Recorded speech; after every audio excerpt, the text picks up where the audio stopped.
And that does segue very nicely into our next session, which is a dynamic conversation between 4 inspiring women about the challenges that women face both here in the UK and in India. The chair of this session is an inspiring woman herself. She is the founder and owner of Serendipity PR and Media, which is a London-based agency operating globally. And she is passionate about supporting women in business. Please would you welcome to the stage the chair for the next session, Sangeeta Waldron. Thank you, Myla, for that great introduction. And apologies, Arlene had to run across to Westminster for that little something called Brexit. So we're now 4 exceptional women here who will be sharing their personal stories about the challenges women face in business, both here in the UK and in India. And we're not just going to be discussing the challenges, but also some of the solutions. And I'd like to introduce you to my panel. And I would call these 4 friends, really. And Dr. Kamal Horthy, who's an OBE, and one of the true pioneers heralding change on diversity and inclusion in the banking sector. Kamal has founded the bank's BME network, which is the Black, Asian, Minority Ethnic Networks in the banking sector, chaired the government task force for supplier diversity prior to the London Olympic Games, and is a non-executive director for a number of companies, including TLC Lion, an inclusion and diversity company, Awakening Emotional Engagement. We have Penny Power, OBE, entrepreneur, who's behind the Business Cafe, owner of Social Power Limited with her husband Thomas. I don't know if Thomas Power is here, no. Penny was recognised by the Queen in 2014 for her contribution to entrepreneurship in the social digital economy. And Penny's also an author, and her latest book is Business is Personal, and it's a fantastic book. If you can get a copy, I really recommend having a read. And I also would like to introduce you to Dr. Priya Vimani, who's flown all the way from India today. Priya is a founder of the charity Paint Our World, helping street children in India. She's also a journalist, political and economic analyst. And we also have Shanu here joining us. Shanu needs no introduction. We know you're a formidable woman of substance, an international businesswoman, and looking forward to you sharing your thoughts. So with that, Priya, I have my first question to you, which is, what has been your biggest challenge and experience as a woman working in India? So just to give a little bit of backstory, I've been living in the UK for over 20 years now, and just over 5 years ago, I went back to India and set up a children's charity called Paint Our World, which works to make our most invisible children invincible. So we work with children who've been through rape and trauma on the streets, who've been through unimaginable abuse, and we work to heal them, to rehabilitate them, to give them the best childhoods and the best opportunity to be an empowering, purposeful adult. Having been here for many years and then going back to India and adjusting to very unfamiliar terrain, I had to learn very quickly. Though I might have had degrees like a PhD from the University of Bristol and then a stint at Harvard University, I very quickly realized that none of it really means anything here, and I have to go back to the drawing board, back to scratch, and to learn. One of my greatest challenges was the perception of a woman working at the grassroots level. A woman who is educated, who has been in the West, who is single and not married and choosing of her own volition to work with these children. And what came to the fore predominantly was that women empowerment, the whole concept of it to me, is incomplete without looking at male empowerment. Because to me, an empowered man is a secure man who thrives in seeing the women in his life and around him flourish and be their best. So male empowerment to me is as key as fundamental as ensuring the whole concept of women empowerment coming to light. Thank you. Kamal? I suppose for me, the challenge is when you say in business. At a very young age, when I'm born in India and come to the UK in the 60s, you're brought up with this huge sense of responsibility by your parents of what the role of a woman is. And very much your first priority is to care for your in-laws, your second priority is to care for your husband. So these responsibilities are drilled in you at a very, very young age. And then you go into the banking world, which is very male and white and very dominated, and you're expected to be actually this male figure in a female suit sort of thing. And so those conflicts are constantly running in your mind. So I always talk about myself as a twin. I'm this different woman in the banking world, and this twin that looks like me but doesn't dress like me, nor does she talk like me at home. So how do you balance that? And I think in the banking world, it took me nearly some 20 years to really, for that penny to drop. I am passionate, I am eager, I'm enthusiastic to actually go up the corporate ladder. But I respect people, I respect age, I respect seniority, because that's drilled into me in my culture. So that actually was being abused, I would say, in the banking world or this career, because they want to actually keep you in your place, because I'm not speaking like them, I'm not banging the table like them. But once that penny's dropped, I think it helped me understand, actually, I need to navigate this male-dominated political environment in a different way, the way that I navigate home. Now, and I totally agree with you, Priya, as a mother of sons, how do I coach my sons to actually be different husbands? I want to be an advocate for my beautiful daughter-in-laws, to give them the empowerment to actually go and do what they want to do in that career. And I've got 4 generations living in one household. I'm still there, have an arranged marriage, so I still have this very complex household in my personal life. But I feel now I have that opportunity and voice as how do I coach my sons, how do I influence my husband to be different, how do I encourage my daughter-in-laws, and a mother-in-law who still sits there, wags her finger at me, no matter what I'm doing in the workplace, is actually how do I change my culture, but also actually in the working environment, actually I'm proud of my nurturing leadership. How do I lead my team in that nurturing? I want to develop the next generation, I want to give them a voice. Why do they have to wait 40 years to actually get that voice? Why do they learn it now as females and men? And I'm proud, actually, in my banking career, it was the men who helped me. There were 3 heroes in my banking environment. If they hadn't helped me, I would never be here today. So I think it's about equality for all, and everyone has a story. And Penny, your story, or one of your challenges or experiences? Well, I never really felt like I had anything against me for the fact that I was a woman in business. I joined at 19 into the IT sector. But when I look back in hindsight, I think I was just blind to it. And I just carried on regardless. And I fell into business accidentally when I was 19, waiting to go to do a degree in psychology, because I needed to take a year out and earn some money, and I got a job in an IT firm. And I remember I was coming into it with my mother's voice was always saying to me I was too sensitive. And it took me a long time, it took me about 40 years actually to realise, actually I'm not too sensitive, you're just very insensitive. And when I went into business, my first boss said to me, you're too emotional for business. And for some reason, I had a very strong sense of who I was from a young age, and the fact that I wanted to be nurturing and I wanted to be emotional. And therefore, I had to carve that career as an emotional person.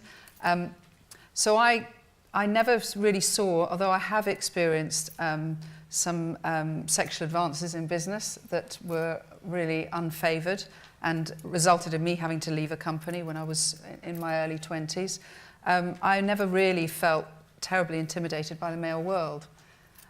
When I started my first entrepreneurial journey, I was 33 and a mum of 3 children under 5, and I really wanted to be an entrepreneur so that I could be the flexible mother and manage my life and take control of my life so that I wasn't in a regime of working hours. The business I came up with, my husband came in really early into it. It was about 7 months into the idea of what I built, which was actually turns out to be the world's first social network. It was for business. It was 4 years before LinkedIn. My husband came into it, and I brought a CEO in who was male. And this business flourished and it grew, and we exited it painfully. It's another story, but in it's chapter 2 of my book, my being broken moment. We exited it in 2012. It wasn't until I became an entrepreneur the second time and I went out to get investment that I experienced my first form of really severe discrimination, and is when I discovered that only 9% of funding goes to women-led businesses. And I had a dreadful time trying to get investment into my second business, and actually to the point where I hired a man to sit alongside me on the board. And when I started to pitch with a man, it made a difference. And I found that really shocking, because as the founder of the business and with my credibility, he didn't have nearly the credibility that I had or the experience. But for some reason, as soon as he was there, all of the questions were aimed at him. And I'm talking about only 2 years ago. So that's my challenge, is I think there's a massive problem around investment in female-led businesses. Shana, do you have anything to add with your experiences?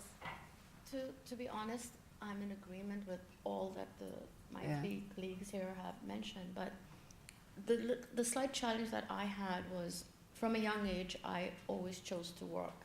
I had the choice to either lead a social life or to work. And to me, I honestly feel there's up to a certain age, your mother can feed you.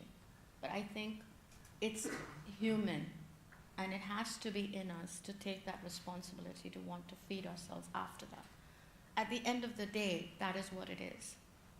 No matter how high you go up, no matter how much you earn or what you do, I think the basic quality that I've tried to instill in my children is that you need to be self-sufficient. And maybe because of the upbringing I had, and I was fortunate to have a father the way he is, that it was second nature. It wasn't something that, should I work or not? It was inborn. So maybe having that sort of environment helped me to face the challenges, but it doesn't mean that the challenges don't stay or that they don't increase. At some point of each of our lives, we do feel intimidated at some point. After my divorce, it became even more difficult because our normal upbringing is of being in a full family, which of course I had dreams for too.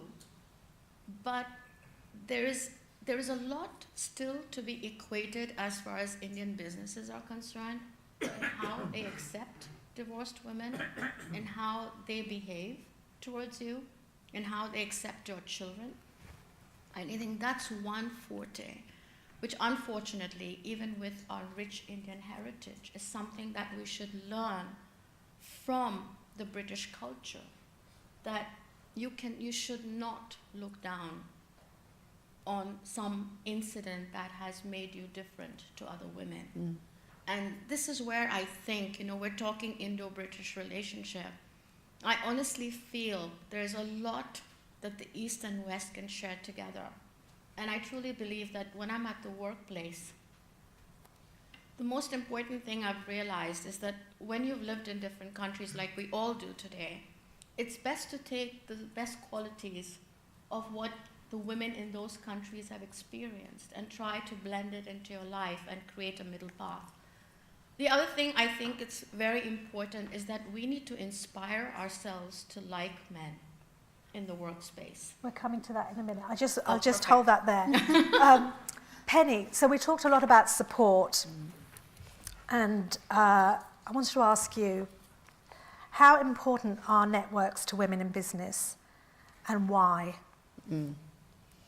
So obviously, in 1998, I created a business network. And very early on, so it was an online business network that stretched across the world, and we had fantastic people in India using our community. Very early on, somebody came to me and said, could I form the Academy Women's Network? And I couldn't quite understand why it was needed, because I just didn't understand why we would need to separate people out. And I was always fairly, not resistant, but I was curious about it. But what I noticed is that, and this is maybe sound a bit controversial, I think the internet is female. Yeah. I believe if it was given a gender, the internet is female. With It is very, when used properly, it's used for friendship, it's used for support, it's used for sharing knowledge, it's used for nurturing. And the women, how I saw them using the online networks was extremely supportive towards one another. And when I started my network, it was about friendship first, commerce second.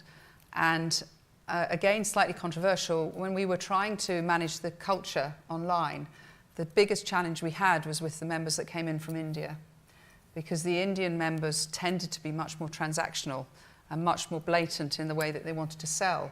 But the greatest way that you can actually online create your brand and reputation is through being friendly, being supportive, being interested in the other person. Nobody really wants to go into the networks to buy. They go for knowledge and friendship. And the reason I think that networking is so critical is it's about validation. Every single one of us needs to be validated. You know, Oprah Winfrey says that of the 30,000 interviews she's done, whether it's from Barack Obama, Michelle Obama, top actresses, at the end of the interview, when the camera goes off, they always say, did I do okay? Yeah. Was I all right? Well, I'll be asking that after. Yeah, and you are. Yeah. Thanks. So everybody needs to be validated, and the greatest way you can use a network is to validate others. Because when you are kind to others, if in the clinical sense, when you share a tweet, when you like a Facebook post, when you comment on someone's blog, you're validating other people. And that's where networking becomes the most powerful force in an organization, is when you use it to be kind and validate others, because then you all rise together, because the self-esteem and the self-worth of others come up. And that's what I strongly believe. If you use networking purely to go out and get a client, it won't work. Kamal, you've done a lot of work on networks. What was your...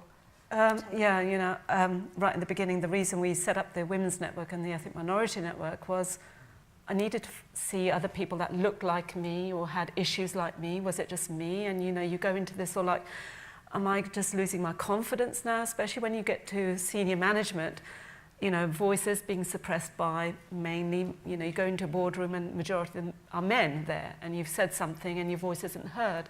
So your confidence starts dipping. And so the reason we set up the networks is actually just having a conversation. So I think networks have their place. They allow people to come and share their issues and concerns with like-minded individuals. But I also think that networks now need to evolve. And where I am now, after having set up those networks, is I think it's about inclusion. It is about everybody. Whether you're a white male coming from a background which is upper class, we all have a story. And the reason I say that, the young man who we took on board, Ollie, you'd think that he's from boarding school, he's got this huge opportunity and come from a very wealthy background. Yeah, unfortunately, I've been given permission. His mother took her own life by jumping in front of a train. So this young man has got his own issues. And so how do you allow everyone to be able to share their own issues with other people? And I think this is where now I think it's about humanity. How do we allow humanity to be the network? How do you allow other people to empathize what it's like to be an Asian woman sitting in the banking world? And until the CEOs and the C-suites really understand and empathize, and are allowed into the networks as well, they then actually can help us actually transform this issue about networking, I think. I agree. Priya, in India, are networks there for women or for people in business? How does it work there? I'd like to kind of very briefly go on a tangent to say that I feel one of the key mind shift areas that needs to happen is this whole concept that men and women are so different. Yes, our roles in biology are different. We're differently ordained by nature. But does that mean we are different in our humaneness? Does that mean we are different in our humanity, in our intellect, in our wisdom, in our practicality? Not necessarily.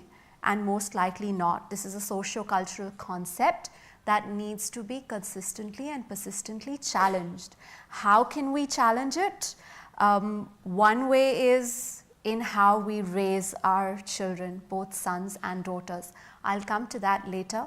But one of the key impediments I found with networks between and amongst women in India was again the socio-cultural constructs. Women were very hesitant to form networks because they were always concerned and intimidated by the fact that someone in the network would know their immediate or extended family and they couldn't be their authentic self and share honestly and authentically. I think we as women need to evolve to more mature, embracing spaces if we want to A, share ourselves, be ourselves, let the mask ease and let it down, and secondly also create then that space for our other co-passengers, our other fellow women to likewise share with us. And if these spaces are slowly created, the sum total of it is always going to be more powerful than the individual parts. So it creates space then for empathy, for nurturing. It just makes you puts you in the space of being a more pleasant, happier, possibly more authentic and fulfilled person. And if we have more women, more people in general, and we're talking about women, so more women specifically, who can be happier and contribute better to life, you're just going to have a more pleasant journey for everyone concerned. So we've heard a lot about men. There's a lot of men here in the audience. So Kamal, how do we involve men in the conversation to support women in business? I recently was invited, I don't know whether you know about Lloyd's of London, they have a dive-in festival, and it's once a week in September, and I had the privilege of hosting about 40 CEOs around the table. So I shut the door, and it was Chatham House rule, and my first opening line was, if I don't make you feel uncomfortable, I don't think I'm doing my job. The reason I say that, I think personally now, we've been talking about the diversity agenda for God knows how long. Time. We've had every report written by everyone from Deloitte to Ruby McGregor-Smith and saying, you know, if you add diversity to the bottom line, it's going to increase your profits by 30%. So the case is out there. Now, I'm married to an entrepreneur. If I went home to my husband and said, look, G, I've got something here that can increase our bottom line by 30%, Swaran will actually do it. Yeah. So why is it not moving? So I challenge these CEOs, and I think it's about emotional engagement. They know it's the right thing to do, and they're delegating it down to your HR teams, your talent teams, because it's the right thing to do. And you have these tick boxes, you have your pillars, and you have your strategies. But I truly believe if the senior execs do not emotionally connect and feel like what is it like for me as an Asian woman working in the banking environment to be in their company, then they won't really get it, because they carrying on doing what they need to do. And when you look at a CEO, I'll think if it's a Prime Minister, no disrespect to the Prime Minister now, but your life term is about 4 to 5 years. You're given core objectives to turn a ship around or adds value to the bottom line. Why is it then diversity not one of those pillars? Why is it that you're still in that job if you haven't actually managed to change the landscape? And I do believe because they continue to act and behave like they do, their reporting lines carry on behaving like they do. So the glass ceiling doesn't change. You still continue to recruit in your own image, as they say. So when I had that conversation with those individuals, and I do it through storytelling, I've worked for you for 40 years in the Lloyd's Banking Group. Why is it that until I started speaking up, now you think, oh, well, you know, Kamal's great, blah, blah, blah. But actually, I've worked for you for nearly 25 years before you even noticed me. Actually, do you know what my life looks like at home? Do you know what I'm facing at home in order to come into work before I even get through the door, what the challenges I face? So for me, this is more than a job. I'm loyal to you. I love my brand. I'm doing all of this stuff. So how do they get actually, oh my gosh, this woman is actually even giving me more than somebody else as a white male person will be doing? How do they empathize with the challenges I have to face before I even get there? And until they empathize and understand, then they really are opening, I think, another opportunity. And as I said, if it hadn't been for Arif Mushtaq or Truett Tate, who actually got to know me and gave me that opportunity to say, look, Kamal, I actually totally believe in what you're saying. I'm going to go bypass the HR system, come and work for me because I believe in you. If it hadn't been for those 3 men, I would have never paid back the bank 10 times more than I did. So the business case is there, but you have to be open-minded and allow and realize that people act and behave in different ways, but that doesn't mean they haven't got the capabilities. So I do feel, as the majority of the decision makers are men, they continue to behave like they do, they need to actually allow and actually embrace that diversity in their audience. You've got the talent there. I hate that thing, oh, we can't find the talent. You've got it working for you already. Just go out and have a look at them. Go and have a conversation. They may just not behave like you think they should behave. And that's, for me, is passionate. And going back to that female thing, I'm totally, and I've got a couple of people here, Victor knows my family. I've got to encourage my sons to behave differently. I've got to actually encourage them to actually, when my son got married, the first thing is, I've just come back from Delhi. I was speaking to a room full of Indian men there, and then I went to Dubai, Middle Eastern men there. You are fathers, to daughters. You are husbands to wives. You are, sons to mothers. How do you behave at home? Do you want your daughter to, face all of these issues when she goes to work? I bet you don't. You want her to have a level playing field. So why is it then when you go into the workplace, you act differently to your colleagues? So how do we break that cycle? How do we get that understanding back into the workplace? So that, for me, I think the majority of that conversation, actually, how do we embrace men into this conversation? It's, you have the power to make change happen. Penny, have you very quickly got anything to add to that? Because you've done quite a bit of work with... Yeah, I met Thomas when I was 24, my husband, and I adore him more now than I have ever adored him. He's an amazing man. But the first date we had, he cried. And it was because his father was dying. And I thought, I'm going to marry that man. And I literally did. I'm going to marry this man. He cried. Because I was the child of a man who never showed emotion. And I think if I asked any man, don't worry, I'm not going to ask you to do it, but to put your hand up if you grew up being told, big boys don't cry. I think men have had their emotions really suppressed, and yet they're being told to be more emotional and more caring and more nurturing.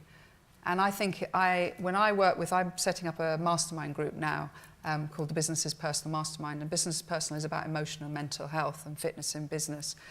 And I'm interviewing, I've got 12 places and I've been interviewing, I've had 88 applications for this, and all of the men that I speak to when I interview, without doubt, within about half an hour to 40 minutes of the conversation where we've got blared through all of the practical stuff about business, and you give permission for them to be emotional, their pain is so powerfully strong. They're in pain. I think a lot of men are in massive pain now. They're being told they're not leading right. They're being sort of not knowing how to handle everything at home. I think we need to support men through the emotional awakening that they need to be allowed to have as well. And I think that's going to be a big part of what we discover through the mastermind group that I'm doing and beyond, because a lot of the mental fitness stuff that I've learned through all these interviews I'm going to be implementing. Because I think you can't take a man who's been told he can't cry and suddenly at 50 tell him to be emotional without helping him through that journey, because that is opening up a shell of pain that they can't just do overnight without somebody holding them through that experience. I've just been told we're running out of time. Yeah. So very quickly, are there any Q&As from the audience, any questions from the audience to any... There's a lady over there. Is there a mic? Somebody? Anyone? I think someone's bringing a mic over. Just put your hand up again so they can see you. There you go.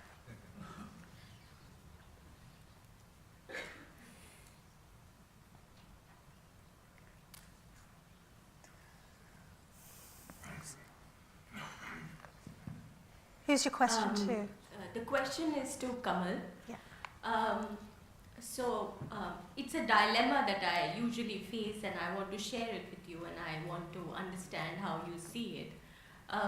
My husband is one of the persons who is in a decision-making role in his company, and he usually shares his dilemmas when he's recruiting or interviewing women with me. So recently he's interviewing for a particular position which is at a very senior level, and he told me that he interviewed 2 candidates. One was a woman and one was a man, and he said that the woman candidate, she's already working in a place and she's at quite a senior position, and she, when she came for the interview, at the end of the interview, she said, look, this is the compensation I'm getting from my current company, and this is something I won't compromise on. And then he said that I interviewed the man, and the man is getting a higher compensation than the woman, but he said that he came with such a lot of preparation. He said when he came in for that interview, he had a plan ready. He already had a vision on what he wants to do when he joins the company. And my husband said, you see, I mean, I have this woman candidate, I want to take her, but I have this man who is so much more willing to contribute, who has already thought of the things that he wants to do. And he's so much far ahead than the woman. And then he asks me as to, tell me now, how do I do the gender balance? And I really didn't have an answer to it. And I would like you to comment on these dilemmas which, we all... Can I ask, sorry, can we just, because we've got other questions, we're going to be leaving the stage very soon. So very quickly, I'm conscious of the question. I totally, because there is so much research out there, women actually they're not very confident, they're not very much prepared because they haven't had the opportunity and guidance, I would say. So I would actually encourage your husband to go back and maybe just give her that second opportunity, say, what would you do here? Because they actually, maybe the man comes in much more confident. They've already thought about the vision in ahead. We've not been empowered, or we haven't been instilled that confidence to think that far ahead. So if he has got that balance still, I would encourage to go back and just give her one more chance and say, come back with a business plan and let's see what she comes back with. That's what I would. Very quickly, one question here, Alex, and then it's just behind you. Thank you. I wanted to ask about one particular category of women, widows. In Britain, many widows suddenly find they face tragedy, but in a sense they're liberated to do something else. They have great experience. Many of them have made great success of entering business. In India, there's still discrimination against widows. To what extent is that shifting, and what can be done about it politically? I'll just answer that really quickly. My mother was widowed at quite a young age. My brother and I were 60. I was 16, my brother was 13. And it was expected. My mother had her own business here in the UK, and it was expected that she would live within the joint family and sort of do the norm of being at home, which she didn't want to do. And she made that choice to leave the joint family system where my father's family, and we set up home in somewhere completely different. But she had the support of the family, and I think that comes down in India. It's very much your family and how much support you get from your community to allow you to do things like that. Things are changing. There's a new generation. Social media, the digital age, has empowered women. More women from the villages are going into the cities. Would you agree, Kamal? And there is a change, but I think fundamentally India is a traditional country. There is culture and family play a big role, including in your work experiences. And I would say that's where the women have to step forward. Women who are still in our communities to actually help encourage other women, because I think it's a tragedy. I've seen women here, not just in India, by the way, it's happening here in the UK. If you become a widow, getting remarried is quite a big taboo still. So there's huge taboos here in the UK that we're trying to overcome, as well as India. Sorry. Sorry. Very, very quickly, I would like to say, so good to hear from all of you speaking, and you are all inspirational in your own way. Mm. I'm British. I'm widowed from an Asian man. Oh, wow. So when I was married to him, I was not able to go out and work. But now I'm widowed, I am able to come out and work. And I'm at the moment working, believe it or not, with an Asian man. Yeah. And when I go into business meetings with him, I let him do all the talking.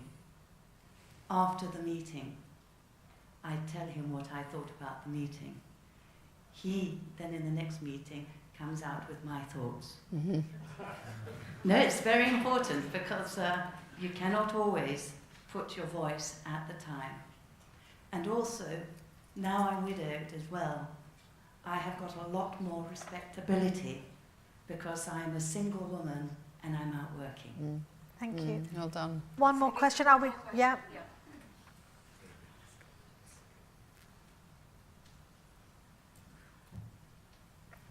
Thank you. I am Sher.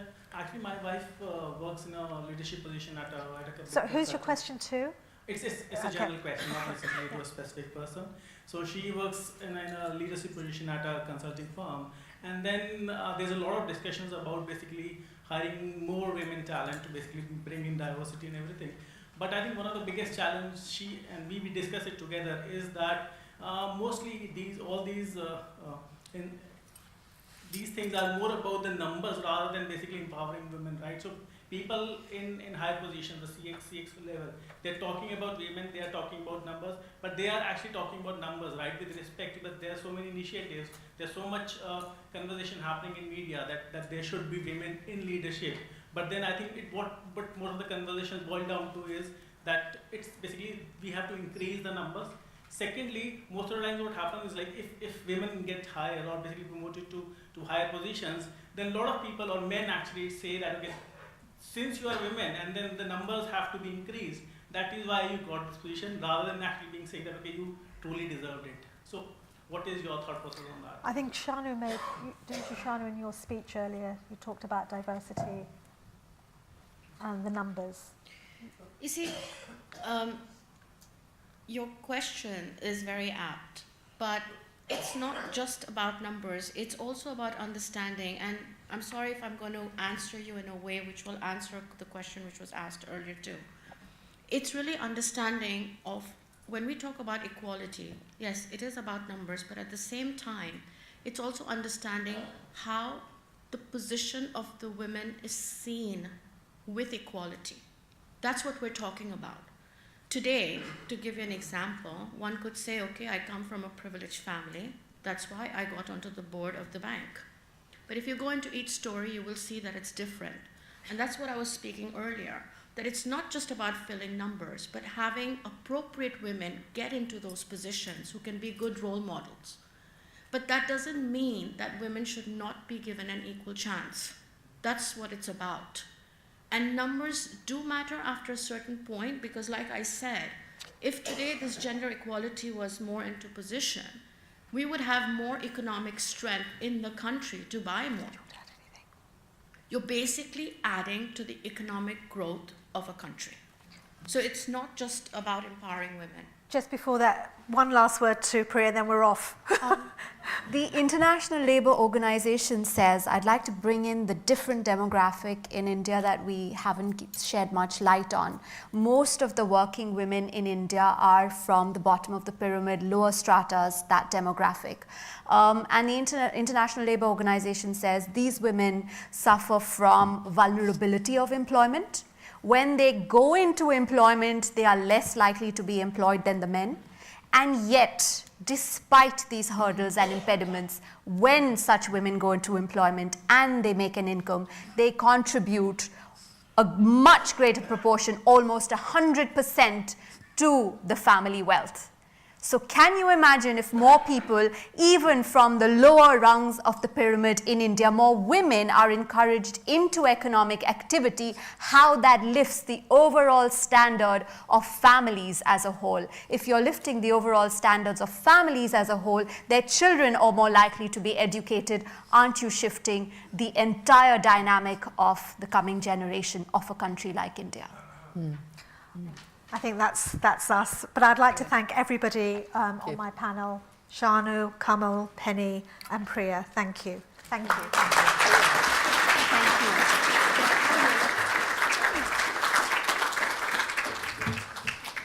Thank you, ladies. That was fantastic, and we could have continued for a lot longer. There's a couple of things I want to pull out of that and actually commend. We are driving female empowerment, but I think it's great that nearly every woman on the panel, if not all of them, actually highlighted those men that actually have been lifting us up and driving that female empowerment for us, for themselves, and for the overall economy. I think there was a very sobering fact that Penny brought out, which is, and investors take note, 9% of funding goes to female-founded businesses. And I see a couple of women nodding, Radhika over there, who've experienced it. I've experienced it myself going around for funding. And I actually just looked on Google. Penny mentioned that she thought the internet was female. So I thought, I'm just going to use Google while everyone's speaking. And I discovered that still less than 50% of the global population have access to the internet. And of that, so it's about 46% of the world have access to the internet. And actually men have greater access to the internet than women. So that's something to bear in mind.